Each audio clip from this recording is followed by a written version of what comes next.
And now, podcasting from the sun-scorched desert Southwest, weighing in at a combined total of 340 pounds, Brad Winchester, Tyler McDowell-Blanken, are Gimmick Infringement.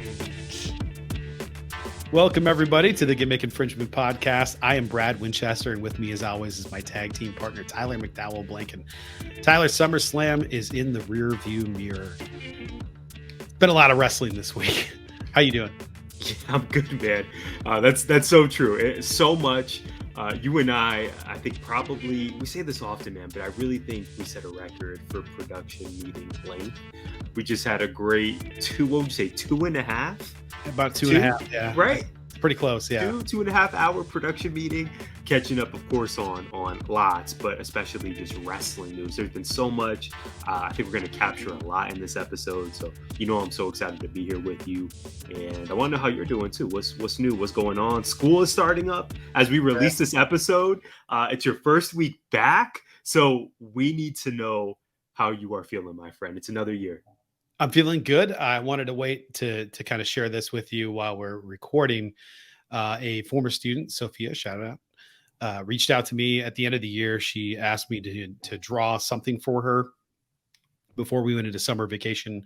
She graduated, yada yada. So I did. It was pretty involved. It's the most detailed sketch I've ever done, and I just wanted to sketch something. I didn't know she was planning on getting it tattooed on her body. So I sketched her as a Viking, and she did not do that. Thankfully, I was like, it would be weird to get a tattoo of yourself on yourself. But she did get. I looked up I figured out how to spell. I think at the time it was Sophia and warrior in runic phrase, and she got that tattooed on her arm. And she FaceTimed me today and showed it to me, and said some very nice things to me, and it was wonderful.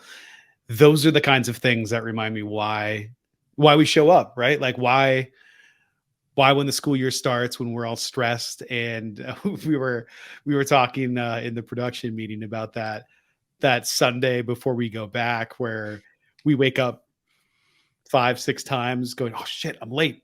I forgot how it's 2 a.m. Too real. It's different. It really does. It's like 2K. It's different.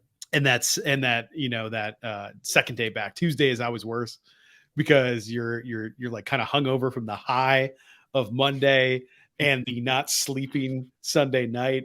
And then Tuesday's like, okay, the real work begins. And then Wednesday, you're like, this is only midway through the week, huh? And my feet hurt. Yeah. How are my feet? My feet hurt. In this much pain. I know I've been doing stuff all summer, but I haven't been standing there for 5 hours. So just straight and pacing around the room going, oh, you need the classroom code. Oh, welcome to class. It's day 5. It's a lot of that stuff. And the classroom code's been here all week. Where were you for this? Or they just enrolled because they were, I was in Europe with my family. We knew we would miss this, but we're back now. Yeah. To inconvenience everybody. Check so the syllabus. It's on the syllabus. It's on the syllabus. Page 1, my man. Wild. So I'm ready to go back. I am. My room is not, and we'll spare the details since we talked about it at length, and I'd like to keep my job, please. But Tyler, how are you doing? I'm great, man. We just ASU, man. ASU is a place that I am very familiar with. I happen to go to school there. And yeah, man, this summer has actually been really, really great. So we won't do a full-blown this week in grad school. The highly acclaimed. Have we decided, is that fire or is that a trash segment? Or is it somewhere in the middle? I think you and I believe it's fire. But I love it. Okay. I love it. I know you do. And you worked hard on it. I've not had a single comment from anybody about it. No, but I think it might be skipped. I think it's one for the archives. Yeah. But if I can give my unofficial, like, this week in grad school / ASU update, things are good, man. This summer, I had 2 really interesting courses. One was in research. The other was in effective visual design. and I had success. I had great professors, and work-wise, we're ramping up for the new school year. So we are trying to not only visit classrooms and present to students who perhaps want to become teachers, but also trying to welcome students to campus. So Field Trip Jones. Last year, you may recall, I had the pleasure of welcoming Marana High School to ASU, which was incredibly meta and just one of my favorite days. And so just a lot of that, just trying to plan on how to reach kids, how to reach teachers, and hopefully, kind of yield more students to ASU. So feeling really excited. I know there's a lot of work ahead, but like you, ready to embrace all of it this year. Well, speaking of interesting, Tyler, SummerSlam was interesting.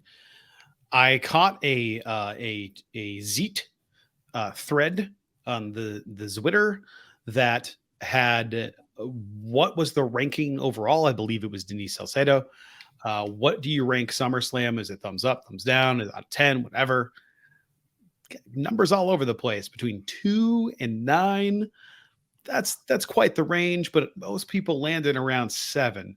I'm not going to rank it, but let's get into the card. Our first match, I know you were excited for, and I know you were less excited for later on.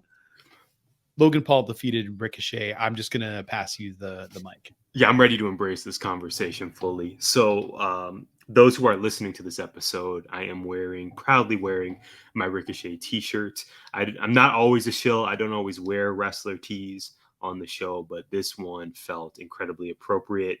Brad, I am still so excited that Trevor Mann, the actual person who portrays Ricochet, got this spot. I think it's absolutely criminal that this was only his second SummerSlam match ever. Crazy. And this was his first, I looked this up, this was his first singles pay-per-view match or PLE match since Brock Lesnar 2020 in Saudi Arabia, when Brock effectively squashed him in minutes. Before that, it was maybe U.S. title versus Samoa Joe, or when he lost it to AJ. I don't know. It's been a long time, Brad. We're talking pre-COVID times. So I still feel good that he got the spot. Although biased, I want to hear what you think, but although biased, I think he showed out. I thought he was great in what he was asked to do. Logan Paul, I've finally come to the realization that although I don't want to like him, it's clear that he's very gifted in the ring. And as you maybe even said this quote before, Brad, on a previous episode, he has no business being this good when this is only his, fifth batch that we've seen him in. It's absolutely nuts. So I enjoyed this in terms of it being the most, is marketed as the most viral match to ever take place in WWE. That's what we were going to see. I don't know that it lived up to those goals. That's asking a lot, but it was an athletic showcase. Logan Paul was really good. Again, I thought Ricochet delivered. Of course, some spots were perhaps a little bit clunky, but that's a fight, right? It's going to happen. The ending, though, I'm so pissed about this. On X, formerly known as Twitter, on X, I did predict that Ricochet would win. It was definitely more wishful thinking than anything. You can follow us at GIPod19. Let us know what you think or what you thought. However, I really did believe that Logan Paul was probably going to get the dub here. It makes sense. He's going to his brother's big fight versus Nate Diaz.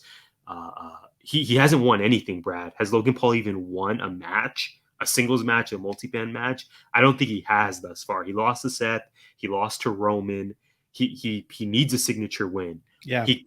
Right.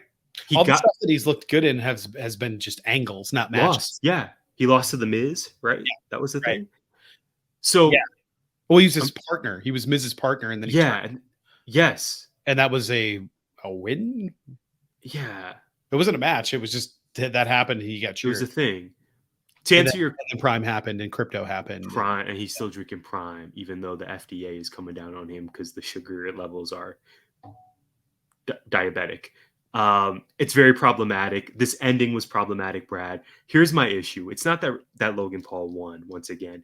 It was the fact that I tried to forget about this. So some guy in Logan Paul's entourage. Yeah. I don't know if this is KSI or XYZ or whoever this jobber is, but he somehow jumps the barricade, Mhm. gives Logan Paul brass knucks. Where is the security? WWE gives him the knucks. Logan Paul turns around. Ricochet's walking over. Logan Paul cracks him with them. And the ref, for some reason, just turns so he can't see the brass knucks on Logan Paul's hand. He just turns because a guy is punching another guy. Ref turns back around. Logan Paul gets the 1-2-3. He obviously has the brass knucks in his his gear by then, so they can't be seen. He wins, and we move on to the next match. I absolutely loathe this ending, Brad. I honestly think I would have rather had Logan Paul just win cleanly. And we'll get to that. We'll get to that in the main event as well, rest assured. I'd rather have Logan Paul just win cleanly, be the better performer this night. And I'd rather have that happen than his stooge somehow get access to the ring. I don't know if this guy's famous or just an absolute jobber, but passes him the foreign object. The ref looks super stupid. And then my guy loses. I did not like the ending whatsoever. And then we got a pan to Samantha Irvin. And then she's sad because this asshole beat her fiance. And Logan Paul has a fiance. I didn't know that. So he's talking about leaving with 2 women. What? Not a fan of the finish of this. I thought the guys delivered in the ring, but the booking of it, particularly the end of this match, was not my favorite at all. That is the end of my 5-minute answer. What did you think, my man? Did you have the same issues I did, or am I tripping? Yeah, it was. I felt like it was unnecessary. The brass knucks, especially if you were going to do what you're going to do in the main event, and you knew that going in, you're going to bookend your show with like overbooking your show. Really thought it was dumb. The best part of the end of the match was the close up on Samantha and with the trembling lip, and that was great. I loved that little bit. She's a star. Mm-hmm. What do you do with Ricochet now? So Ricochet just gets kicked all the way back down the card into no man's land, and Logan Paul got a win. So either you continue this feud, which fine, good, even though I think they have insane chemistry together. I'm ready to see them go do something else. I'd like to see Logan Paul go do something with like a Bronson Reed or somebody that's totally different than him, because he seems really good at timing and punches and spots, but this wasn't really a wrestling match. This was a let's hit some crazy moves match, which I think calling it the most viral match ever is a good way to summarize it, because it was all viral moment type things and not really a wrestling match. It was just, I'm going to punch you because I'm a boxer. I'm going to punch you over and over and over again. I'm much bigger than you, so we're going to play that up, and we'll have a lot of those rest spots and slow down the match so that we can go crazy at the end. And I think they did that. And I think they delivered. And I thought it was a great, fun opening contest. I just thought the end was stupid. Mm-hmm. I think it was too much. Yeah, it absolutely was. Ricochet misses the 630 again. Brass knucks, which I already mentioned several times. That guy came out, to your point, whatever acronym he was.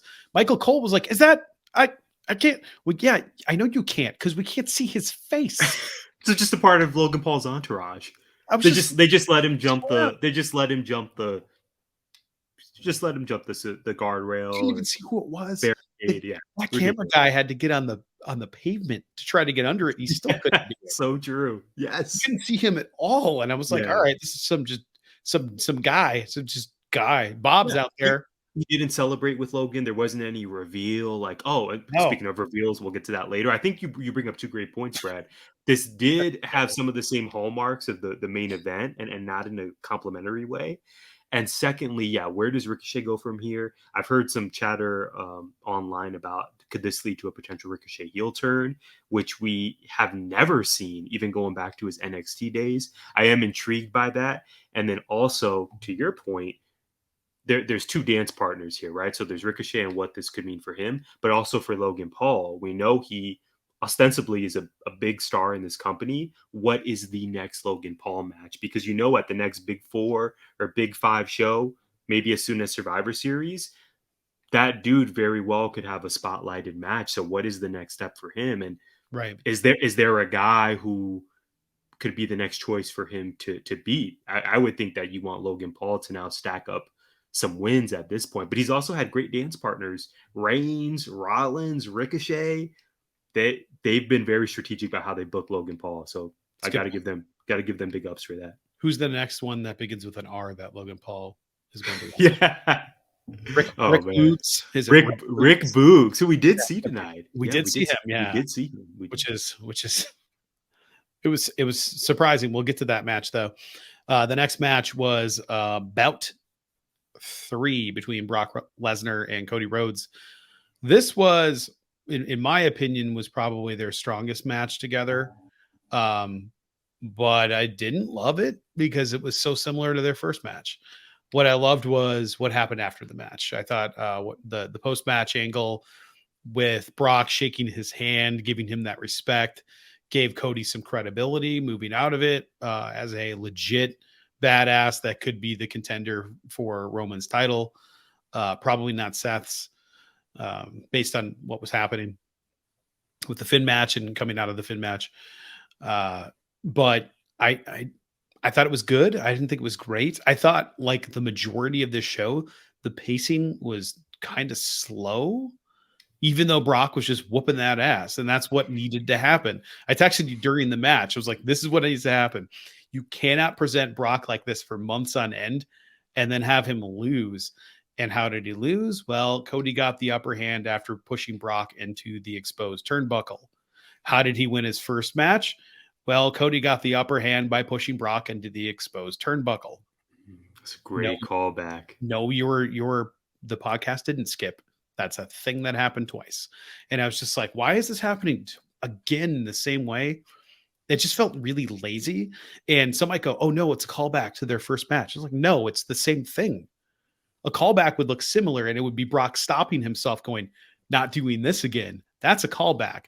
It just happening again is just it happening again. So it kind of fell off for me, even though I thought both of them put on a hell of a show and I thought it was really good. No disrespect to the talent in the ring. I just didn't like the booking all that much, just because it was too similar to the first match. That being said, Cody's got only up from here, and Brock is probably going to take some time off now that the feud is over. But that's the other good thing that came out of it, is that the feud is officially done. They squashed it in the ring, hand shook. What did you think? Yeah. The post match really fascinated me. I did not expect them to shake hands, and I really had to see it all the way through until they went to the next kind of, not commercial break, but the next setup, to believe that this was happening. I really thought, okay, Brock is raising Cody's hand, going to this side of the arena, this side. I was waiting for it. I was like, okay, we are running this back at Payback. Isn't that how it started? Yeah, last man standing at Payback. It's exactly, yes. So I they got me there, because I thought, okay, at any point Brock is just going to lift this dude up and F5 him into whatever city they're going to next. Yeah, man, I agree with you. I mean, the vibes here. The Brock matches aren't my favorite. I get the spectacle of Brock. Of course, he's going to be the headliner at whatever future Hall of Fame class he gets inducted to. But the style of his matches just feel very repetitive to me. This even gave me shades of his SummerSlam match versus John Cena years ago, where he was just dominating, truly suplex city. And Cody gets out of the ring, he comes back, he gets that ass whooped, he goes back out, and Brock is upset and he's sweating and glistening. Yeah. It wasn't. Yeah, it was just okay to me, Brad. As you pointed out, the right guy won. This makes so much sense to end it here. We don't need to see a best of 5. This was the rubber match. Brock will be back for presumably next WrestleMania or Rumble. Good call. And for Cody, he needed this win. And to your point, B, I don't think he's that next challenger for Seth. I still think the plan has to be Roman Cody 2 at WrestleMania. Perhaps it won't be too late for him to finally get that big win and finish his story. But yeah, man, this was Cody's week. I caught the documentary on Peacock, which was really, really great. And he is still one of the biggest stars in the company and needs to get some really monumental wins. So he won this rivalry. The match was good for what it was, but I would not put it as top 2 or top 3 matches of the night for me. I agree. I think it would be fun if Cody did one of the one-offs and headed to NXT to have a brief feud with somebody there while also doing Monday Night Raw duty. I think that could be a lot of fun. Imagine Cody Rhodes and Mello. I think it would be that would be a lot of fun. That would be a heck of a matchup. Yeah. The next match was the Battle Royal. Not a lot to say here other than the right man won. LA Knight wins. They did the Omos is a giant, so let's all gang up on him spot. LA Knight being the factor that knocked him over, rushing to push. Huge pop from the crowd for that. So I actually think that this might have been one of the best booked matches for what it was for the night, just because the winner made a ton of sense. It gave the fan that huge reaction they were looking for. It had spots in it that were like involving him or were feats of strength or close calls. It set feuds up for the future or continued them, unfortunately, with Karrion Kross.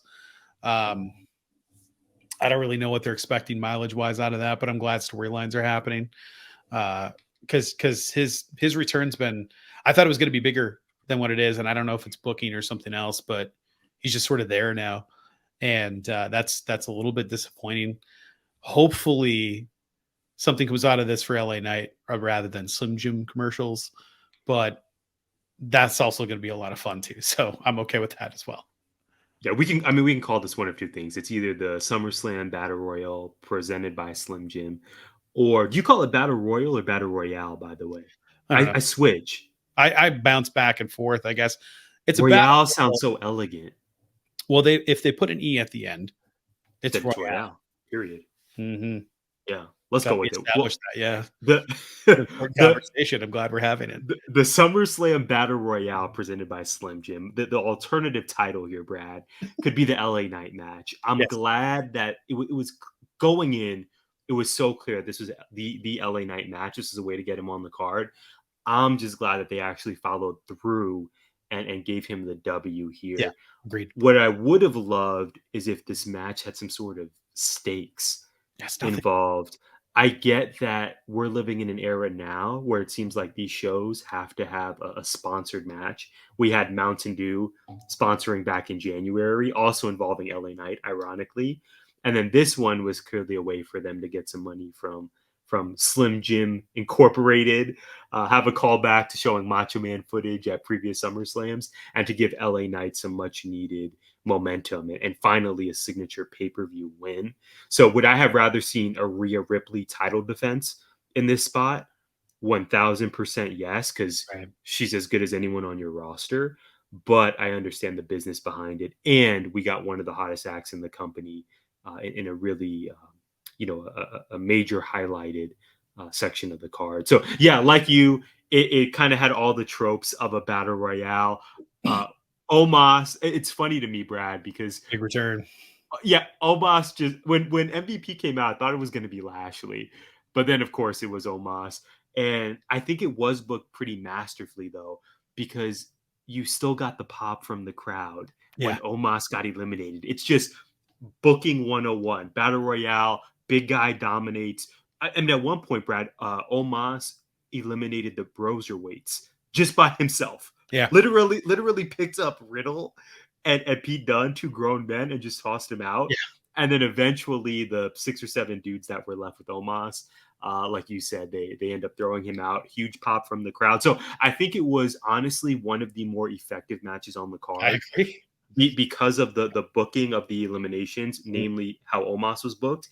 And because the right person won. It wasn't flaky. It wasn't any extracurriculars. It was as simple as this was the LA Knight match. Give him this win, and hopefully he takes the title off of theory at Payback at the latest. Yeah. The most freakish part of incredible strength from Omos for me was when he was eliminated, got mad, and just ripped the entire SummerSlam apron off. The apron. He just grabbed Like, it and just production's got to fix that thing. the whole thing off. That was my first thought. I was like, boy, that promo package in between matches better be long, because he just ripped that whole thing off. Yeah, I don't know if it's because you and I saw him live at the Tucson House Show last July, but I think I'm really higher on Omos than a lot of people in my life. I see the value in him. I think he can get even better. Yeah. And when they use him, better. He has. When they use him in these kind of spots, I just think it's very effective. And house shows, obviously, he's a total attraction. Like, oh my gosh, I am watching a 7'3" person I've never seen. Like, I think whatever they're paying him, whatever his contract is, these reps that he gets, these moments, totally makes sense. I definitely see a value in him being on this roster, and I'm happy for him, because like you, all accounts seem to be he's a really good dude, works hard, and he can just destroy an apron with his bare hands. So that's pretty cool too. Yeah, he reminds me, his booking right now reminds me of like later WWE run Big Show, how they would put him in the Rumble or Battle Royales, and he would just kill dudes until they ganged up on him and got rid of him. And you get mad and slap the apron and then walk back, and that's kind of it. And that's he'll probably say, "This is my house" at some point. He'll embrace his inner Saraya. I was like, I had to run out of the room for a second. I'm like, I said, I'm behind. Has he said this is his house yet? Because it's usually this is my house. And he's not doing that nearly as much. I think he's finding his footing. He's still taunting people, but he's just sort of looking around like, all right, who's the next guy I can frisbee? It's wild. Yeah. I don't think we talk about his improvement enough. I'm really high on him. The next match is the match that I was looking forward to this match as much as any other match on the card. Wow. Okay. Yeah, I've been waiting for this. I'm not mad at that. Yeah, I got you. And for the first couple of minutes, I was all in. I was all invested. And then it wasn't what I think it needed to be. And I blame 90% of it on the crowd. The crowd was not there at all for this match. I think technically, Ronda Rousey versus Shayna Baszler, Shayna gets the win, the right move. This may have been Ronda's last match in the WWE. Reports are that she's done, she's leaving, and Ronda Shayna needed to happen before Ronda goes away, if that's what's happening. But I really liked the transitions and the technical stuff they were doing in the beginning. There was all these submission holds and submission hold breaks and reversals, and it was very cool to watch, because they're like, we're just gonna put me in this and I'll get out of it, and then you do this and then I'll get out of it, and we're just gonna do that for a while, and then we'll just throw some soft punches at each other that'll look really stiff, because they were landing punches on each other. But that there's no way that happens if it's a real fight. They're not just gonna allow that punch to hit them in the face. But I don't think people were in on it enough as an MMA rules fight where it didn't look good enough. But I think Ronda not tapping out but being submitted was the right call, because Shayna gets the win and looks like a badass. Ronda loses by submission, but she never submits. It's the Stone Cold thing. It's just not the Stone Cold passing out from the pain and the sharpshooter built Stone Cold. Ronda passing out built Shayna, I think, right now, is a more credible threat to the title. And hopefully that's what the next thing is. Maybe Shayna and Rhea would be a lot of fun, especially this version of Shayna and this version of Rhea. Oof, sign me up. So, I think I had really high expectations for this. I don't know that they were met, but I think people are being unfairly hard on this match. They're trying something new. We all knew that this was a possibility, and everybody's like, oh, it should have been the fight pit. Would it have been any different in a fight pit? I'm not really sure, other than they could jump off stuff. And I don't know. I don't know what the answer is to that, but we got what we got. I'm glad they got their time, brief as it was. And I have nothing more to add to that, other than I was really looking forward to this. I'm glad I got to see it. It's not what I expected. Kind of okay with that. Yeah. And to your point about the fight pit, Brad, I don't know that jumping off things are really either woman's forte. either, right? This isn't Io Sky, who we will get to also, right? Plug Yes, Jones. genius. This isn't Io. This isn't Mercedes Moné. I don't know that that's really in Shayna Baszler or Ronda Rousey's bags, No, respectfully. they'd be flying knees from the heavens if it was Yeah. like huge knee strike. I could Yes. see Cena just dropping a knee on her. And you brought up about them You are. making you brought the point up about them making their strikes look good. I totally agree. Even though the Detroit crowd may not have been there for it, the replays that they showed after the match, I really had a greater appreciation for the work they I put thought it in. looked good. The Ronda knee to Shayna. Holy I shit. think Shayna had I forget if it was a punch or what, but the replays were like, oh my god, that actually looks They were hitting each other. that looks really snug, yeah. Yeah.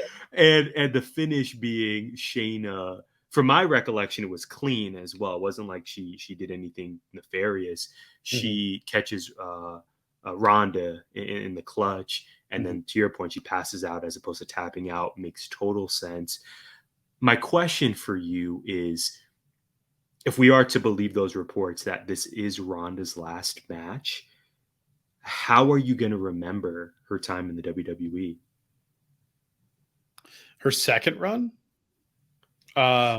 Second run overall, I think the first, obviously, you could argue successfully that the first run was much, much better than the second. But I remember her coming in and there just being so much hype. The greatest women's combat sport athlete ever is now in WWE. The greatest women's MMA fighter now transitioning to WWE. Like, this is a huge deal. She's going to revolutionize this. Like, if we think about the second run, I want to know your thoughts. And then overall, what do you think? It's been a success unequivocally, right? Even though the second run cooled her off a bit. Yeah, I think I think popularity wise, she's undeniable. Like, she has a huge fan base. She has name recognition, which is worth a lot in the WWE and in the wrestling universe. And she has a great look. She's obviously super talented. And she didn't go to wrestling school for this. She came out of came out of a fight pit and hopped into the WWE and had to learn from there. And one of the things I think that gets underappreciated is the talent's ability to talk. And even in her acting roles, a lot of her roles involved her not talking. She was just kind of there as a badass in the background. And I think that probably would have served her. Her coming out with Roddy Piper is different than her coming out by herself. And I don't know how I'll remember her. I'll remember the music, and I'll remember her coming out and sometimes doing some really great stuff, and sometimes having it look like she's throwing really, really bad punches because she's got to pull them, and it's not a thing that she's used to. And it looks weird in that world. I think her punches look great if she's in an MMA ring, but when she's in the wrestling ring and she's really stacking up and she has her hands up for protection and she's throwing them really quickly forward, it looks weird in the WWE, where you have to have like giant, massive windups, and then you come up and telegraph your punches so that they know they're coming so they can do whatever. Where Ronda's actually doing strikes, and it doesn't look right. People shit on the punches for looking bad when it's like, well, then that's how punches should look. It looks like that because those are punches instead of like whatever like potato you're throwing out there hooked onto a rope that happens to be attached to your shoulder. It's not the same thing. So I don't know how I'm going to remember it. Not fondly. I'll just remember it. Yeah. I mean, the second run, I just wish the second run would have reached the heights of that first one, because I remember being so in on her right from the jump when she teamed with Kurt Angle to take down Stephanie and Triple H at WrestleMania. I specifically remember this, Brad. This was at the Westgate Hot Topic, Glendale, Arizona. I had hot cash on my Hot Topic account, and I went to Westgate. I drove myself there, and I got my Ronda Rousey Hot Rod inspired ringer tee. Like this was a wrestler that I actually bought the tee for and wore proudly. So the white and red, right? The white and red, man. The baddest. Yeah. I was there for her. And I don't just buy every shirt. Like I try to be pretty selective. So that was the first run, and then second run, I would not think to buy her merch at all because I think even the fan reaction has been so interesting to me. If you compare the two, and she was still presented as a babyface for a significant portion of her WWE career, including the second run. But it just seemed like the spectacle of her, the fan excitement to see her really dissipated. I don't know if it was perhaps her struggles on the mic, or if it was maybe some comments that fans took as Ronda doesn't like being here. She's just here for the paycheck. I mean, we don't know wrestlers' intentions like that, but I think the fan base took some of those quotes or some of the body language of Ronda and really just kind of psychoanalyzed it and said, hey, I think this person is just here for the money. And we're not feeling her the same way we were at that first WrestleMania. So it makes me sad that if this is it for her, perhaps she didn't get the flowers on the way out. But like you said, if there were a wrestler for her to fight on her last match, Shayna was obviously the right call, and definitely the right call to go over in this case. I hope this win will propel Shayna to, like you said, possibly even a title match with Rhea. I think the Sandy Hook comments are something that probably hurt, because that happened. It's not great. He runs, and yeah, it's not great. And then the internet became a little bit more aggressive with stuff and calling people out during the pandemic and beyond. So you factor that in with her returning. And then I think it was probably the Shotzi match that a lot of people were down on. That was it. It's for like some. Yeah. She was just trying to stay safe, and things didn't go well, and people jumped all over her for that. And then after that, it was like, oh, look, she's also bad on the mic when she stumbled through something one time. And she tried to recover, and I thought it was fine. It was whatever. Yeah, Liv Morgan matches weren't the best for either's. Yeah, and either's legacy or but again, not being a professionally trained pro wrestler, taking time off to have a baby, a child, that's a whole thing. A mom, that's a whole thing. That's a whole thing. Yeah, there's so much time that went between those two runs. Right. Where the first run they were putting her in spots for maximum success, and the second run I just don't think they did that. I think they put her in spots that maybe she shouldn't have been in. Looking at her as, oh, you have experience, you're a veteran talent, where it's like, maybe other people should be in that spot, but I don't know what it was. There was just something missing there, and it's clearly not talent. Like just based on her bona fides and her UFC experience, it's clearly not a lack of talent. She's definitely like putting in the work. And Tyler, that's our transition.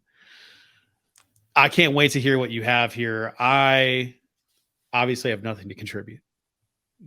If you're watching on YouTube, you can tell I have nothing to contribute. Oh man, stop! Get out of here. I'm gonna let you continue to cook, but get the heck out of here. We're getting there. We're getting there. I did lose a lot of weight this week because stress is a thing. And so is working out at the gym. It's time right now for another edition of Trap Tales. Take it away.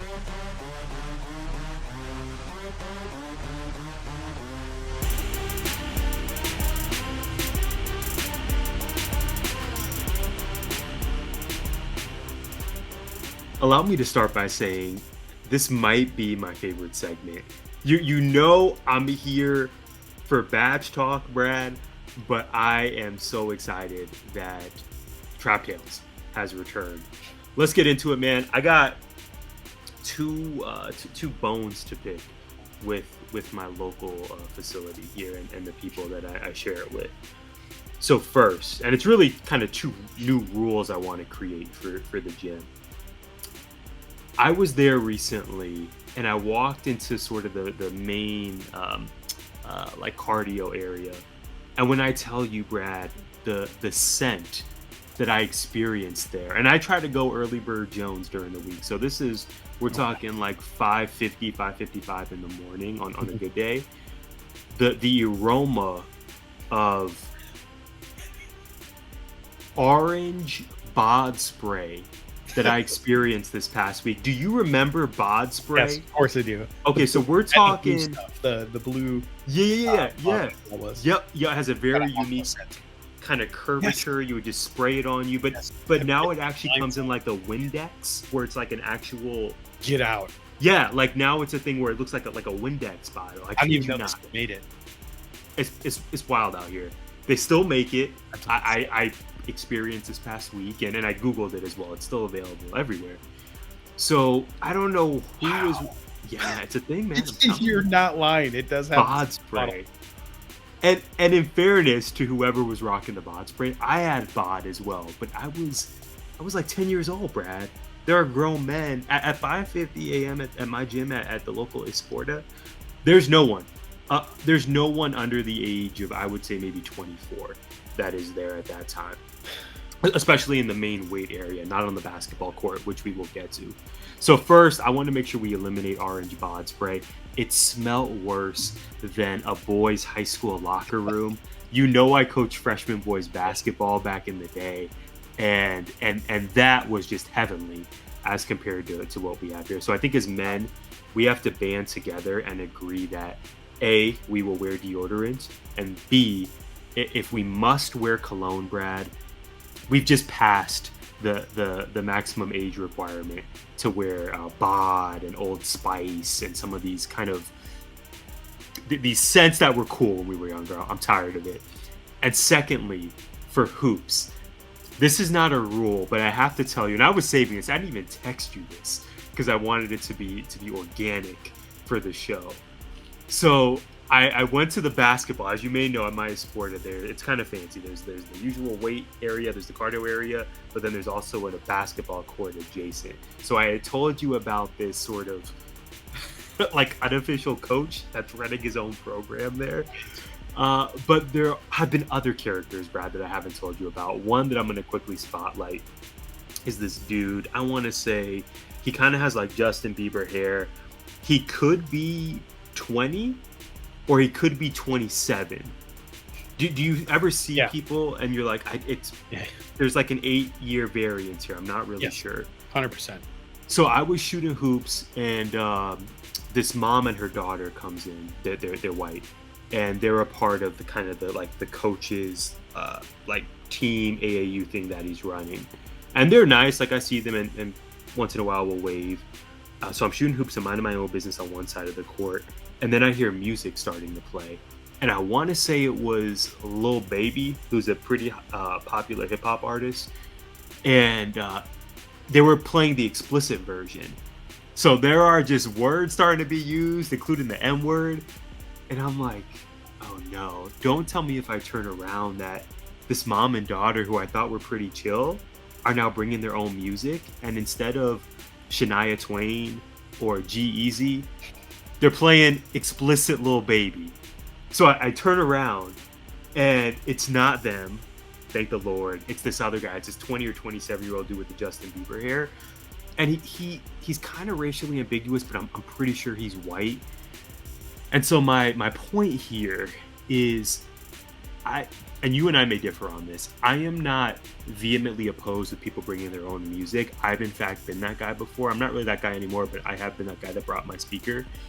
But I think if you're of a certain hue, of a certain complexion, in the case of this guy, we'll call him Chad, just for story's sake. If I'm Chad, I think you have to roll up to the court with a brother.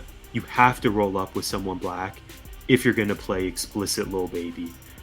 If you choose not to, if Chad is just rolling there by himself with his loud Lil Baby, I take umbrage with it, Brad. I'm not cool with it. As the only person of color on that court, I was like, if he just made one tweak and chose the edited version, I'm pretty cool with this. But when it's explicit, I took issue with it. So I only stayed for a few more minutes, and then I just like had a beeline to the other part of the gym so I could finish my workout. I haven't seen dude since, but I think if you're gonna bring in your explicit music, if it's gonna be N-word city, my man Chad, he's got to come through. He's got to be on some white man can't jump business and has to bring someone with him to co-sign him. If he doesn't, I'm not cool with it. He may have even been the guy wearing bod spray, Brad. Maybe that's the conclusion I came to, is not only is his judgment off in terms of his speaker gimmick, but the bod spray, man. So the music, the bod spray, it was an eventful week on my part of the state. Like an orange vanilla combination for him. It was absolutely orange vanilla. Okay. First of all, yes, 100% I'm with you. There's an example that popped into my head here, and it's Office Space. Have you seen this? I've not seen. Okay, so I'm you gonna need to lay watch out. Office Space. I know of it, but I've not seen it. I will send you the clip, and Okay. everybody that's seen that and it probably knows what clip I'm thinking of right now. It's when the guy with the glasses, the white guy with glasses, is God, I can't remember what it is. I think it's NWA. He's listening to in his car, and I don't remember what it is, but he's just singing it. And then a black guy rolls up to him next to him, and he gets real quiet and like turns the radio down and like kind of shrivels in his chair, like he got caught doing something wrong, and he knows he got caught doing something wrong. And then when the car rolls away, he just turns it back up and goes back to it. But it's just like this moment of realization. And number one, I would never play anything like that out loud. I don't understand people. Like, I know you said you've done this before. I would never go to a gym, a public gym where I know is going to be populated by other people, and just start playing loud ass tunes. If I'm outside shooting hoops in my driveway, Yeah, it's different. Yeah, you keep on going. If you don't want to hear the music, just leave me alone. This is my house. I'm listening to what I want to. We used to do that all the time. Set the boombox out in the garage, Of course, or outside, and just blast it. And yeah, especially in the summer. Yeah, it was the best. I loved that. Yeah. I wasn't bringing it to the Y. I didn't have options to have it on myself anyway, so we just didn't listen to anything. Because at the Y, it was like, what am I going to do? Stick my CD player in my shorts pocket, and then have like the cord running up and then play 5-on-5. Yeah, like that's logistically there's some questions here. I got you. That's not happening. So no, I'm with you. You shouldn't. No, for a variety of reasons. Like, come on, man. Number one, come on now. The things you said. Number two, you have to be considerate of other people that are around, and think that maybe people don't want to hear the words you're the mother and daughter. That's what I'm saying. Also like, white. Like, yeah, just are they cool with this too? Like, it's a no. I just feel like that. I listen to stuff all the time. I sent you an Offspring song this morning when I was heading out, because I love that song. It's just like, it's great workout music. It's The Kids Aren't Alright, in case you're wondering. And it was also on my way to school, which is probably not the best anthem in the world, but also it might be true come Monday. We'll see, kids. But I wouldn't play that at the gym. I just wouldn't. I like Sublime. Every once in a while, I like listening to what I got. Wouldn't play that at the gym. It's just, there are words that are said, there are things that are said in that I'd feel uncomfortable, let alone blasting something with words in it that I have no business saying myself. So, yeah, not okay. Now, if he would have just put in the ear pods and gone about his day, nobody knows anyway. No issue. No, yeah. We're good. We're straight. Why are you bumping that in the gym? I was shook, Brad. I was absolutely shook. You should just start going like, what else you got? You got any? Just ask her something really obscure. Start asking, do you have any Who on your playlist? I want to listen to the Who, and just like random crap. I think would be amazing. I'll have to consider that. But if I run into him again, this may be a question I have to ask, dude. It was nuts. Ask the coach. Just be like, you have any? And I don't know. And I don't know if they're affiliated. There's just so many dynamics, Brad. I'm telling you, if you and Jess and Freya ever move to Glendale, I'm going to take you here. And I just want you to experience the dynamics. There's just so many personalities, and it's a whole thing. And my first thought, Brad, was, I think this can be content for the pod. And it was. So I'll report back if I run into dude again. I'll keep you posted. We know Drew McIntyre ran into Gunther again. Gunther retains against Drew McIntyre. I think we both had that pegged. I don't think there's any chance he loses before breaking Honky Tonk Man's record. I think that's the plan. The only one that I can see actually taking the belt from him is the one he's had a ton of matches with already, and that's Sheamus. I think Sheamus has to be the one. at some point. Again, those matches are just too good. Those guys have insane chemistry. But Gunther seems to have chemistry with everybody because he's just that damn good. He might be the best wrestler in the world right now.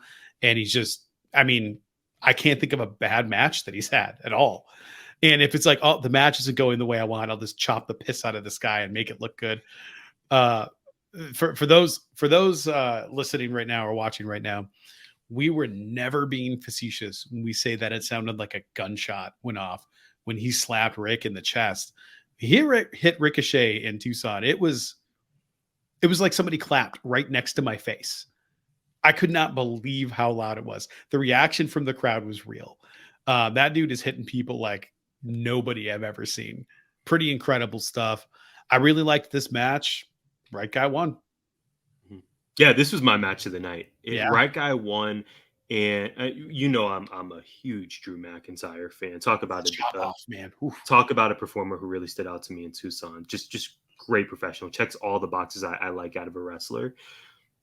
Awesome match. My favorite on the SummerSlam card. And Gunther winning clean was a total breath of fresh air. Yes. Gunther is clearly the heel in this match, but he did not need Ludwig Kaiser, who's one of my favorite acts in the whole company. I pop for the intro, the demanding of gratitude. I pop for the robe removal and twirl. It's incredible. He makes me so happy. Yeah.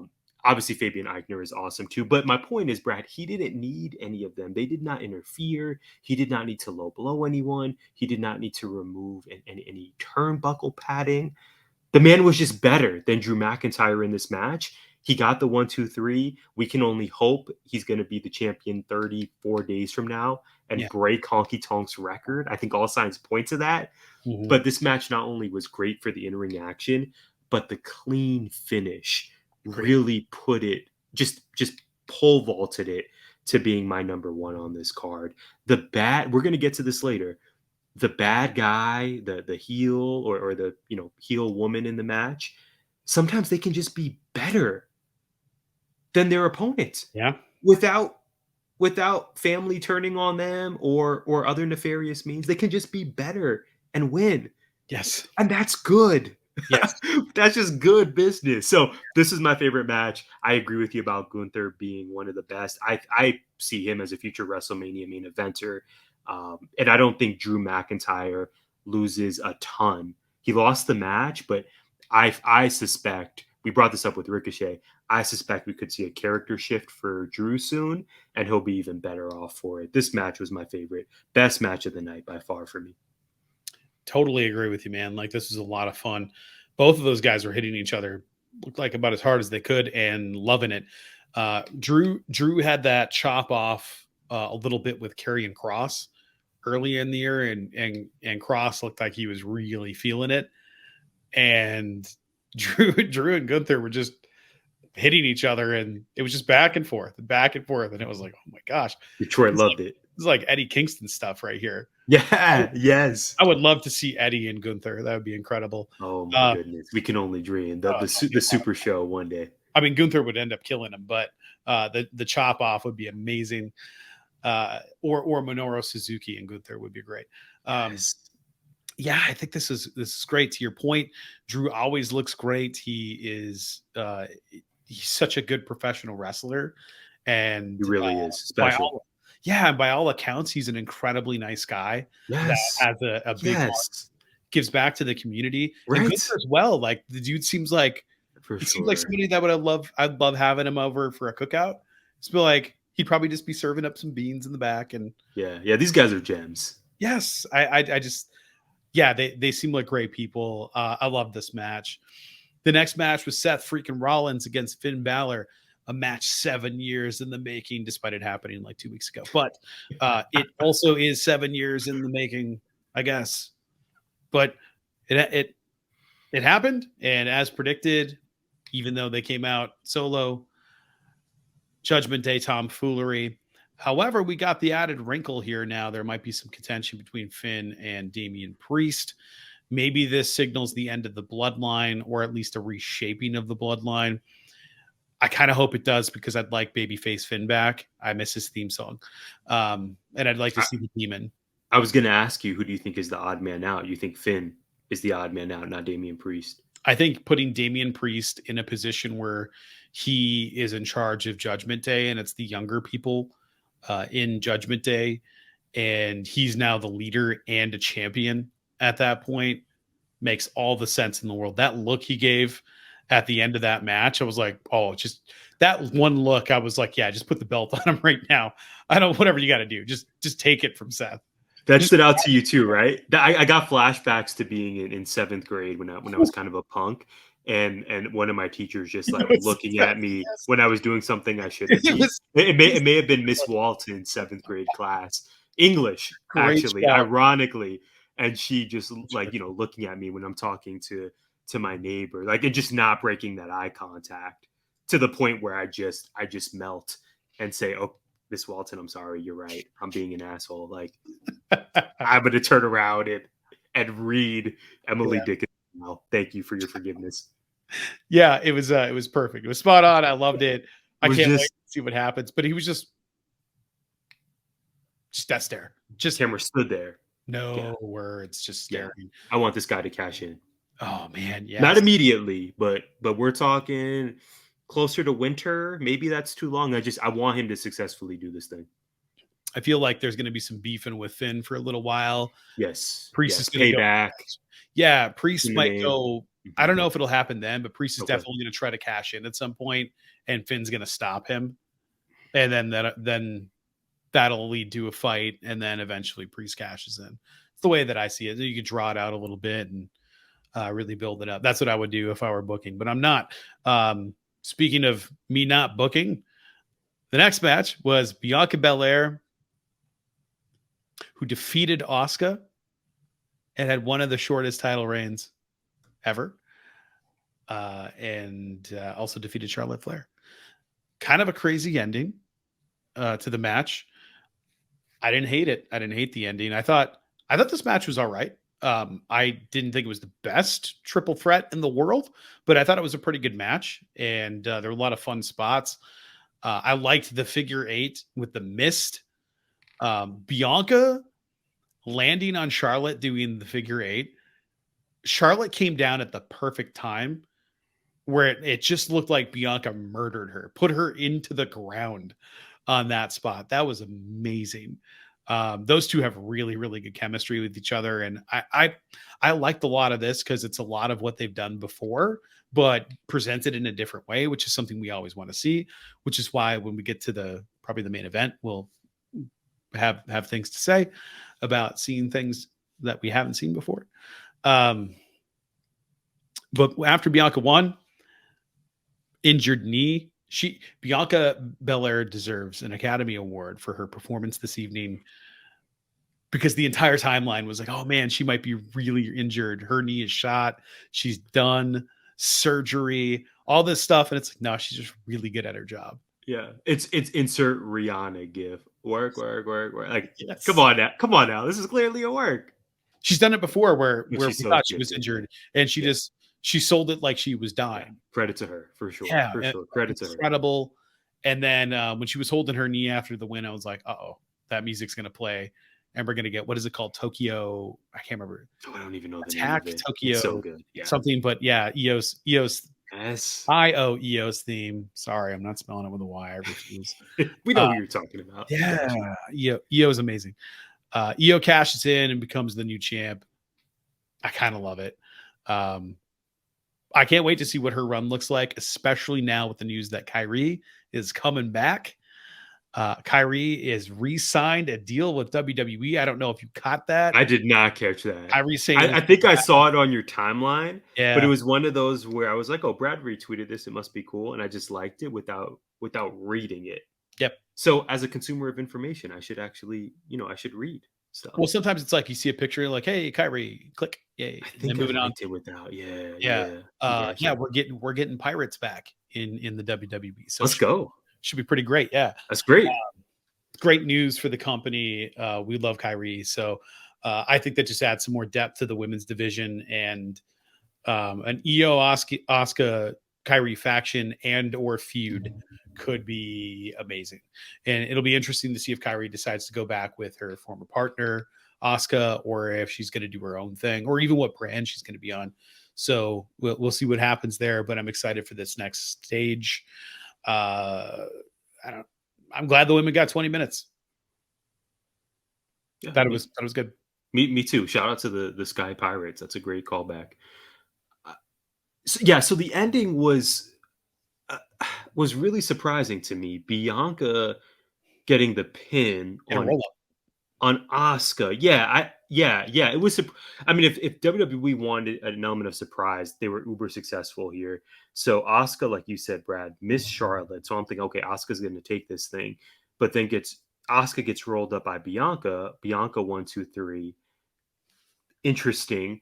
And then, like you said, Io cashes in on an injured Bianca. So I'm just thinking about the psychology behind who gets the pin, who gets pinned.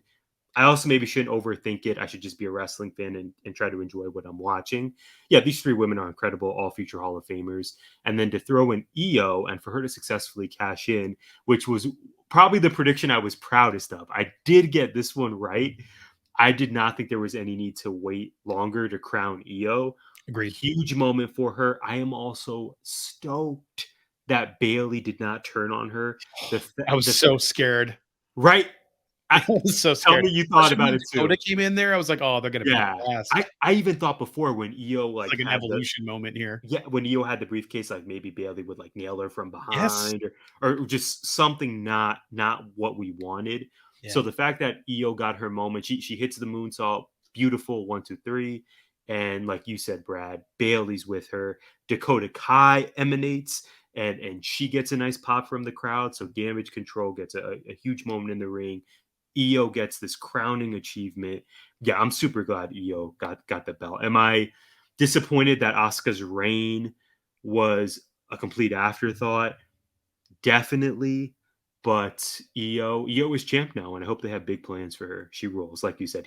We're huge fans of Yes. all the talent involved in this. I've been holding my phone for a while here, not as a distraction, because I saw this before we recorded. Asuka tweeted, this journey of mine will continue for a little while longer. Just a little more, a waving emoji. It's more precious time than ever. I think she's eyeballing retirement. I know she's in her 40s. So this might have been her last title run in WWE, especially. And we don't know how much time we have left with Asuka in the ring. She's got a lot of what is the analogy there? Her bump card is probably pretty full. And she's not getting younger. None of us are. And if she's retiring soon, what a career. What an incredible run in NXT, especially, but what a career. I'm glad she got to do the Kana thing in WWE for a little while. And hopefully that continues because I love it. I just think it's such a good, needed element. And I know she's the heel in this, but she was still getting cheered like crazy. I think people are just appreciating her now, which is awesome. Yeah, as we should, man. She's been amazing. The NXT run, what she's done on main roster, singles, tag, and as you pointed out, she had a whole career before WWE. Yes. I think as WWE fans, we sometimes just get so zoned in and only think of a wrestler's WWE career. But Asuka had a whole storied life overseas, but before this run, so yeah, she looks so amazing. It's kind of deceptive, Brad, the way she moves and wrestles and performs. I think she probably. You would think she's maybe 10 years younger than what she actually is. Exactly. I was shocked. Right? In her 40s. Like, wait, I thought she's like 33. What? Yeah, exactly. What are we doing here? Yeah, yeah. It's like orange vanilla from the gym, but different. Yeah, man. No, if this is in fact kind of signaling the end of Asuka's run, what a run it's been in WWE and including her NXT time. She's been one of my favorite wrestlers, regardless of gender, in the world since I discovered her. She's so and good. She is so good. We also saw her live in Tucson, and she is as advertised, right? Like even in person, she just has she has something really special. Ring general. She's just everything, man. I feel privileged to have watched her career. If within the next few years she starts to slow it down. that Fatal 4-Way was incredible. I still loved that match. That was one of the Yes. best matches It I've ever was seen. And Bianca, Asuka, Becky, and Carmella, right? yes, yes, That tore the house down. yeah, that's so That good. was so good. That was So such a great. good. Was that the main event? I think no, Riddle and Seth Rollins in a Tucson Yeah. street fight. The people's main event was that women's 4-way for Yes, Bianca's that title, was but amazing. yeah, that was the best match that I saw that night. That was so great. I love a house show, and I love not knowing who's coming up next. More on that if we ever get to AEW talk. We're a buck in, and we haven't gotten to the main event. We thought this whole pod would be an hour. Yes, we did. So Roman Reigns. Well, I mean, he retained. I think we kind of knew that was coming. Yeah. I talked myself into Jay, but I woke up did I. today. I woke up today knowing it was going to be Roman. I had a feeling it was going to be Roman. There was a lot of stuff out there, interviews that were basically Roman's reign will end when, no pun intended there, it will end when he decides it's going to end. it's pretty fast. So I was like, all right, that's a hell of a statement. When him and Paul are ready. When him and Paul are ready, They can that's fight when for it'll happen. Yeah. And there was some bleeping in there, but we'll leave it there. It's what solidified for me was match 2. It was the Cody match. As soon as Cody won that way, I was like, all right, Roman's retaining. It's happening. It's just going to go on forever. I just don't know who you have to beat him right now. That's any kind of credible that would get the reaction, and the entire bloodline needs to implode before Roman will lose. He needs to have no allies left. It needs to end like, it's got to be like Hangman and Kenny, where the Bucks just watch on but don't actually get involved. That's the kind of thing that's going to happen. It's going to be the Usos standing outside with Solo, and they just don't do anything, and Roman loses to whoever it is. That's the only way it's going to go down, which is why I thought Jay might be a credible threat, except the constant retreading or retroping, if you will, going back to the same tropes over and over and over again. The man in black with the mask on, who's just one of the bloodline. No, Solo showing up, and then Jimmy showing up, and Jimmy's just sort of here now again. Is this like a double fake out here, or what is going on? This is so stupid. Now, what I took away from it wasn't, oh, the bloodline's a mess and Roman's going to continue, and he has the backing of Solo, who is very clearly the next one to turn. And who knows, does Jay turn back? Because now we're gonna break up the best tag team you have. What a dreadful decision. They're one of the best tag teams in the world, at least top 3, and Yeah. Oh, for sure. If not the best. If not we're talking FTR, Young Bucks, Usos. Yeah, and you can put them in any order you want. Yeah, like Lucha Bros is kind of creeping in there, but I think those three are those the other 3. Those 3 are Yeah. I mean, dependent. I could ask you on Monday, Brad. You may tell me FTR. I'll ask you on Wednesday. Maybe it's the Bucks. I ask you Friday. You're probably going to tell me it's the Usos, right? It just depends. Any of them is the right answer. I still think it's between FTR and the Usos, but wow. Okay. I would take them over the Bucks. But really, I think I'm a Bucks guy. Maybe that's the West I love Coast the thing. Bucks spots, and I love all of that stuff. Yeah. But the FTR matches feel like the things I could set up are organic. Where the Bucks, it's like, oh, here it comes. Here's the big Buck spot. You know what I mean? Which I do. Let me wait for you while you somersault onto me. Okay. Yeah, and I'm okay with those things. It's just like, oh, here's the comeback, but the comeback's always kind of the same. It's we'll do a super kick, and then we'll do another super kick, and then we'll do 2 super kicks, and then we'll do the BTE trigger, and then a Melter driver, and that's the end. You know what I mean? Like, it's, I love it. Yeah, no, I got you. There's not a lot of surprise there unless it's a gimmick match, where I think the Young Bucks are maybe the best tag team in the game when it comes to gimmick matches, because like the thumbtack shoes will happen, or an exploding shoe, or like they just end up doing some of the coolest stuff. But I also like them backstage better than anybody. But neither here nor there. I thought Jay looked really good in this match. I can't say great, because this match was, you put the time in here. about 36 minutes. And I would say about 8 minutes of that was wrestling. And the rest of it was entrance time and slow ass walking around. The pacing of this match was horrific. It was one of the slowest matches, and not in a good way, that I have ever seen in a main event. It was just like, okay, pick it up at some point. And it wasn't aided by the interference later on, because then it just felt like this elongated beatdown for 10 or 15 minutes. And I was just like, I don't really care about this now. Like, we already know what the outcome is going to be here, so just get to it. So it really took me out of the match at that point, and that was upsetting. And then to have this big surprise be Jimmy, and I know the crowd was like, oh, I was like, oh, really? What are your thoughts, man? Yeah, I don't I was on the verge of interrupting you like 3 times there. I self-control. We talked about this self-control during the production meeting.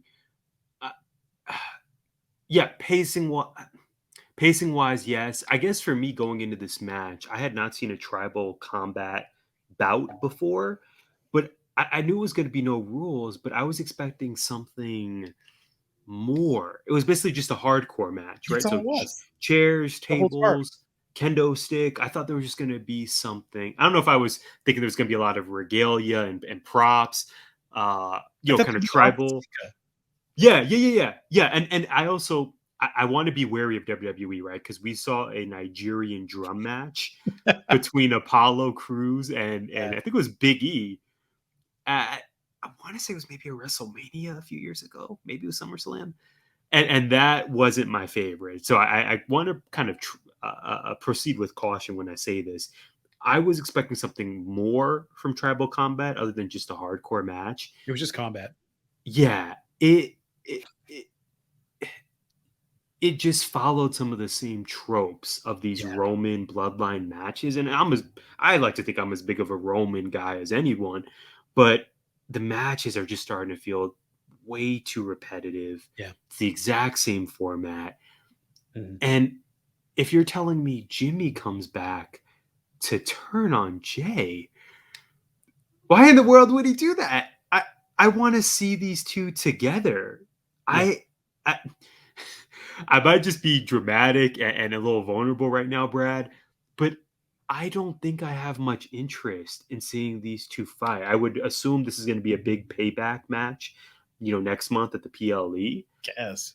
But Jay versus Jimmy, my initial reaction, it's not really doing it for me. I'm sure we'll see Jay on Friday. He'll explain his reasoning, but I kind of feel lied to, Brad. I feel like we were presented with Jay and Jimmy are riding forever. They decided they are blood, and that's thicker than anything. And the fact that Jay cost Jimmy this title, this status as the tribal chief, I absolutely was not here for that finish. In fact, this is going back to my earlier comments with the opener, Brad. I don't understand why Roman has to cheat to win seemingly all of his title matches. I continue to believe that heels, monster heels, can sometimes just be the better wrestler and pick up the dub that way. Our good friend of the show, George Romero, mentioned this to me. When is the last time Roman won without cheating? It's been a minute. It's kind of absurd at this point. This man is a Rey Mysterio? Rey Mysterio, probably. Yeah. So I'm not intrigued by brother versus brother, Jay versus Jimmy, and I'm yearning for Roman to just win a match clean, simply because he's that good. Not through the debut of Solo on the main roster, not through Jimmy mysteriously turning on his brother, not through all of these things we've seen, man. So I did not like this as a finish to the event. I thought it felt super flat. I thought Detroit looked and sounded very deflated. Yeah. And I do not think this was the right way to end such a massive show. Yeah, I agree. I agree. I had a couple of thoughts about this, and There's a lot, because it was like, I don't know. There was a time where Roman was winning almost exclusively by guillotining people. And he hasn't busted that out in so long that I think people have forgotten about it. Mhm. And I'm ready for him to go back to doing that to people. Win clean, put him in that submission. That submission rules. He looks great doing that. And it gives him that other layer. Otherwise, it's just spear, Superman punch, wait for Solo to stick his thumb on someone's throat. Like it just all of it. And Solo's gonna turn on him, and then he's not gonna win the Yeah, championship. we got those moments again. Yep. Yeah, because Solo's not feeling Roman. Jay's going to come back, reunite the Usos, and then they're going to be together as part of the bloodline. Solo will be out, and then Roman will be out, but he'll come back and team with Jay while Jimmy's the tribal chief, and then Alpha and Sika will come down in a helicopter. I don't know what the hell is going on. And then The Rock's going to appear, and we're going to get The Rock versus Roman at a future WrestleMania. At that point, it might be The Rock versus somebody else. It might be. I can't remember the guy's name. It's one of the family members, Umaga's son, that's out there in the Indies right now. He'll probably be in there at some point, and it's just going to keep going forever. But it's like they got to find a new lane, because I love the bloodline, and I've loved this bloodline story. But now it's like, now what are we doing? It got kind of stale. It led to this, and I'm like, the culmination of this has to be Jimmy or Jay winning, or the entire bloodline just needs to implode. Instead, it's like weirdly reinforced, and Jimmy's inexplicably back. The only thing I can think is that Roman's like holding one of his family members hostage. Right? Like that's the only like, well, what is his reason? He's gonna kill somebody if I don't do it, or like, because I don't understand it at all. Roman just put you in the hospital, and then you come back and help him. Yeah, you got carted off in a neck brace and a stretcher. Yes, he did. We saw that. It gives major Fast and Furious vibes to me, where it's like, okay, we're just doing stuff now to just keep this going because it makes money, because we know people are going to tune in. But storyline wise, perhaps we're going to revisit this on the next episode after we hear what Jimmy has to say for himself. But my initial reaction is, man, this was a very flat ending to a decent show. You brought up the ratings earlier, Brad. Like, you know, what's a number we would associate? I would say 6 sounds about right for me. I don't know that I'm ready to give it a 7. I'm right there with you. It's like, man, there were better shows this year. Backlash. I mean, there 100%. There were several shows that were much better. Money in the Bank, just the most recent one. Yeah, I enjoyed more. This one felt more like a in-betweener than one of the major ones of the year. And that's unfortunate, especially considering who got left off the card. To walk away feeling this way after it was kind of a letdown. I don't really have much else to add here. I hope they have a way to explain this Jimmy thing that makes sense, because right now there's not much you could tell me to make it make sense.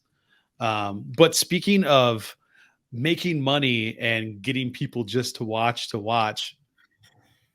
Tyler, yes, you had another episode of one of the 25 different versions of this show. But The Bachelorette is still happening. We got what did they call it? The Golden Bachelor? We got the Golden Bachelor coming this fall. You know we do. Yeah, that's right. We have some nominations of people in our lives that we'd like to put on there. But we got another edition right now of A Rose from Tyler. And now for a rose from GI's most eligible bachelor. So there are only 3 men left vying for Charity's heart and her wedding ring finger. We have Xavier, Joey, and Dodden remaining, Brad. These guys made it through the hometown visits last week. Aaron B predictably got sent home. Joey, the tennis pro from Hawaii, has an uncle who turned heel. This uncle warned Charity that Joey doesn't seem to be acting like himself, like the real Joey. So there's some kind of tea leaves that he may not be the one Charity picks. Xavier's been telling Charity that he's not sure if he's ready for an engagement. I tell you all this because it's absolutely evident to all of us in Bachelor Nation that Dodden is winning this season. Yes, I'm calling it. It is my official prediction. He's got a loving family. He makes Charity laugh, and dude's like 6'4". This is happening, Brad. There's been some conversation though amongst Bachelor Nation on what the series would be like if they removed the engagement piece, and that's kind of been the sticking point for Xavier. Is he checks a lot of boxes for Charity, but we're already getting the signs directly from his mouth that he's probably not ready to get down on one knee by the end of this show, which of course always worries the lead. So here's my question for you. Do you think that removing the engagement requirement at the end of The Bachelor and Bachelorette every season, do you think that removing that would completely tank the rating or the ratings if those stakes were removed? Or could you see a world in which The Bachelor and Bachelorette removes this ridiculous requirement and the show, the series, the franchise could perhaps be sustainable and still interesting to audiences? I think it'll totally still be interesting because there's still isn't there other stuff attached to it? If you end up being the one at the end, isn't there like money or a vacation or whatever else? If there was like, yeah, as a couple, you're gonna have a getaway or whatever. Yeah. That's all you need, because people are watching to see who wins. People aren't watching to see who gets married. Yeah, that's the outcome, or if they'll say yes. But eventually you can just be like, yeah, I didn't like any of them. We're not going on any dates. I'm going to find somebody else. End of show. I think that's fine. But it's part of the reason I don't want to watch is like, I think it's so stupid that you're just selling off your life in like, depending on your faith or not faith, you're taking a holy sacrament and pissing on it by making it a game show. This thing it's wholly unrealistic. This lifelong commitment to each other through deep-seated love and faith, and then you're just the season's over, so I got to get married. Yeah, I met him 4 weeks ago. They're the one. Yeah. Like, there's no wonder why the majority of these couples don't work out. Yeah, that's the part. Like, you gotta at some point you gotta look at the math and think, maybe dating's a better idea. Yeah, and that's exactly Xavier's point, right? I want to be with you, but I don't know if I'm ready. But I think that's going to lead to his demise, which is why fans of the show are asking, could there be a world in which we just watch to see who makes it to the end without having to do the whole proposal, bringing in Neil Lane, right? It's become a whole pomp and circumstance, of course, every year. I agree with you, Brad. I would love to see a world in which we get that stipulation removed just to try it out, because it seems unrealistic. And I also think our generation would be okay with it. Like, we're okay if people just want to date and hang out. And if they end up never getting married, that's okay. As long as they're happy. I'm here for it. Let me clarify, Brad. I don't think it's ever going to happen. I think the franchise will always keep that as part of the show. But I think they could still be successful without that stipulation. Whenever you say stipulation, I think like kendo sticks and barbed wire, and I don't know. Everything is wrestling. Yeah, my head went like, like a hardcore match, and then I was like, actually, when we get down to the final two contenders, Akatsuki death match. Akatsuki death match. Godin is for sure winning. I'll report back to you, but I'm telling you that dude is going all the way. Absolutely. Well, speaking of winning, Tyler, this week, Hikaru Shida won and is the new AEW Women's World's Champion, and I am here for it. She finally gets to be champ. Total surprise. I did not see this coming. I thought this would be like another match. I knew it was going to be a banger. I knew they were going to hit the crap out of each other, and I just figured it was going to be like, it's just it's a dynamite match. They're not going to move the title. It's just going to be a really fun main event. But every once in a while, when Tony's like, this title match is the main event, it means it's going to change hands. We're going to have a debut or a return, or something crazy will happen, like a new faction will get formed or something. And it's notable. With this week, it was notable. Hikaru Shida winning genuinely looked like tears of real joy. Because she's the champ and she's got people cheering for her, and she did it in front of people and she's with people. I love it, because the biggest crowd she had during her run was when she lost her belt to Britt, and they immediately gave her a better belt. I think she had that belt for 10 minutes and then lost it. So I thought it was great. I don't know if we're doing questions today. I keep glancing up and seeing my eyes and thinking, my God, they're very red. I can't tell if that's blood or if I'm just really tired. I hope it's the latter. I've been up for We almost 24 hours at this point. I'm getting real punchy. the grind, the commitment is so real. Brad, yeah, you're absolutely right, man. We are not asking questions this week. I wrote down some notes, including Hikaru Shida. I Amazing. also noted that we saw the 200th, whatever the word is. It was 200 episodes of Dynamite. You know this. RVD appeared. In the words of What Athena, 200. 200. One of my favorite wrestlers from my childhood, RVD, is here. Amazing. Uh, Amazing, right? The That spin elite, kick, man. the spit, and the song Pantera. So good. Let's go. ECW. The elite re-signed. Big news. I'm just gonna hit you with some quick ones. The parking lot fight on Rampage is something I was able to check out. Really, really fun. Really brutal. Yes. BCC defeated the Best Friends. The Sue Rub happened. Right, the guys all benefited from the Sue Rub. She was Yeah. there. I was legit sad about her van Yeah. being absolutely decimated. That Yeah. that kind of hit me in a way. That made me I very upset. It made me very like it was just a visceral sadness and anger that I had there. And then of course Collision, right? FTR officially they retained. First of all, they beat Big Bill and Brian Cage, and they challenged the Bucks for a rubber match at All In Wembley. Chris Stat and Willow are becoming friends, and CM Punk beat Ricky Starks. Ricky is for sure, dare I say, absolutely on his heel, just full heel at this point. And then finally, the last thing I wanted to mention, Brad, big news from this week, maybe the biggest. It's official. The main event of All In Wembley is going to be MJF and Adam Cole. Yes. That was a lot of words, man. Anything you wanted to touch on from what stood out to me in AEW this week? I think the Adam Cole Wembley match is going to be really interesting to see what happens here, because a lot of people pointed out the was it the Roddy turn in NXT, the punch the back stabbing punches on the hug that he did to MJF. He did the same thing to Roddy before turning on him. So I think we can look out for that. Maybe that's when we get a return of Kyle O'Reilly to help him with that, and we reform, and we'll see what happens. I'm not really sure what's going to happen there, which is really intriguing to me. So I can't wait. RVD coming back, he looked incredible. He looked like he was in such good shape. Physically, the way he moved quickly, because when he walked out there, I'll be honest with you, I was like, "Ooh, he looks stiff."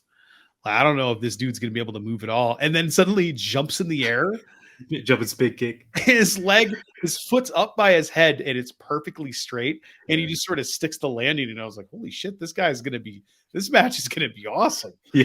I could not believe it. Ricky getting absolutely Ricky getting dog walked by Ricky in the main event, the end of the main event tonight. There's a lot that happened this week, man. The one thing that hasn't happened in a while, and I did see the rumor mill spinning here, is that number one, Jade Cargill is still nowhere to be seen and is out on her adventures. I believe she posted pictures from Egypt recently, and there are rumors that she might not be coming back. And I hope that's not the case. But if it's in the pursuit of an acting career or something like that, yeah, I could see it happening. But I hope Jade's on her way back to AEW. Maybe she's done with pro wrestling in general. Going out on that streak is a good way to go out. But I want to see more of her on my TV screen. I missed the theme song playing. But I'm not sure what the storyline for her is yet. And I'm glad she's taking a much needed, much earned vacation for the time being. There's probably 20 things I'm missing here, Tyler. All I can think about is my classroom just not being done, and how I know it's have on your mind. the air conditioning turns on in 5 hours. That is an accurate statement. My goodness. Yeah, Brad, you're right. I probably even forgot stuff. I'll just quickly say, A, I love me some Jade Cargill, and B, final AEW point. I think my favorite moment from this week was something I actually didn't even say in my list there. AR Fox and Swerve Strickland Oh, that was good. basically committing homicide Yes. on It's a lot of blood. on national TV, nearly murdering the youngest member of the roster was just insane, really vicious. And I'm hopeful that the embassy is actually Mogul Embassy is going to turn into something sustainable and something legit. So I just want to give a shout out to them. I thought that was really interesting. I'm excited to see what they do once Darby comes, starts defending Nick Wayne, and I think this has a really, really high ceiling to it. I even though they're not in their prime, obviously I think they're well past that. I am excited for the Hardy Boys and the Young Bucks. In the box. Because we haven't seen that in a very long time. I don't think they've wrestled since they were in Ring of Honor together, I believe. Or maybe it was Impact TNA. Did they fight at a Double or Nothing? Not this year, but the year before? I feel like they were on that card. They might have been, but I don't think they were one-on-one, right? Or tag. I don't think it was a tag team match. I think it was like either a battle royal or it was like one of those mixed tags. Yeah. Or I don't think it was very memorable, though. It wasn't kind of, what that Ring of Honor legacy was. Yeah, I can't remember, but I'm excited to see what it looks like, especially with everybody seemingly healthy. It should be good. Yeah, absolutely. What did we miss? Oh, probably 55. I don't have a single thing written down for what did we miss. Man, because I don't know. That's real, Brad. Yes. I got two. Really emotional week for Phoenix Mercury fans. I don't know if you saw this. On the same day, Diana Taurasi, arguably the GOAT, scored her 10,000th point, setting a new WNBA record. Amazing indeed. Mercury star Skylar Diggins Smith took to X, alleging that the organization has barred her from using any team facilities as she's been on maternity leave all season. The Mercury didn't post anything for Sky Diggs' birthday, and they haven't really acknowledged her existence all season. So here we are. It ain't good, man. It's not good at all. I'm concerned. She responded to that. Did you see it? I don't know if I did. It was because she's on leave. They're not allowed to have any official contact, so they're good. Oh man, so they're good now. Yeah, it's sort of like when you are suspended and you can't report to practice and your coaches can't read. There can't be any organizational communication when you do something like that. So that's why it looks like that. So she really isn't allowed to go there while on leave because you're not allowed to have organizational. It's like you're not a contracted employee. Are they on good terms? Do we know? Did Sky say like? She said everything's good, I believe is what it was. Okay. So I think that's welcome news. And it is strange that I would have that. Brad with the WNBA scoops. Yeah. Okay. I see you. I will say what we did miss. Please. Rest in peace to like several people this week. Of course. Paul Rubens, Pee Wee Herman, man. Paul Rubens, of course, Pee Wee Herman, Pee Wee's Playhouse. I grew up with that. Pee Wee's Big Adventure, but also smaller roles. He was in, was it The Lost Boys? No, it was Buffy the Vampire Slayer. He was in the original movie, not the TV show. He also was Oswald Cobblepot's father in Batman Returns. He was the Penguin's father in Batman Returns. And just seemed well loved by a lot of members of the wrestling community, which is not something that I knew, even despite knowing that he did his stuff in WWE on occasion. I had no idea that he had that many people that he affected in the wrestling industry itself.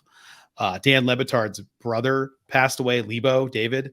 He had cancer, died young, I believe. The age was 51.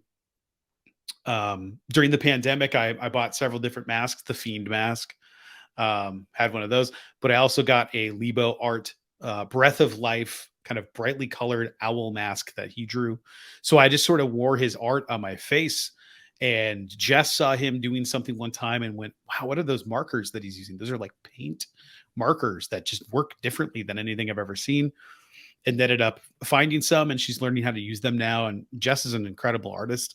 So getting to see her do that, he had a strange impact on our lives as like this real life, real world artist in our time that I just don't pay attention to that world. And somehow he ended up having an impact on us. from a podcast. So I know if that's the case, he's probably impacted a lot more people than we realize. And it stands to reason, Tyler, especially being in our line of work, working with people that are in education, being educators, that we have more of an impact on people than we realize. And we will never really know the full extent of who we've touched, who we've reached, and how we've changed lives.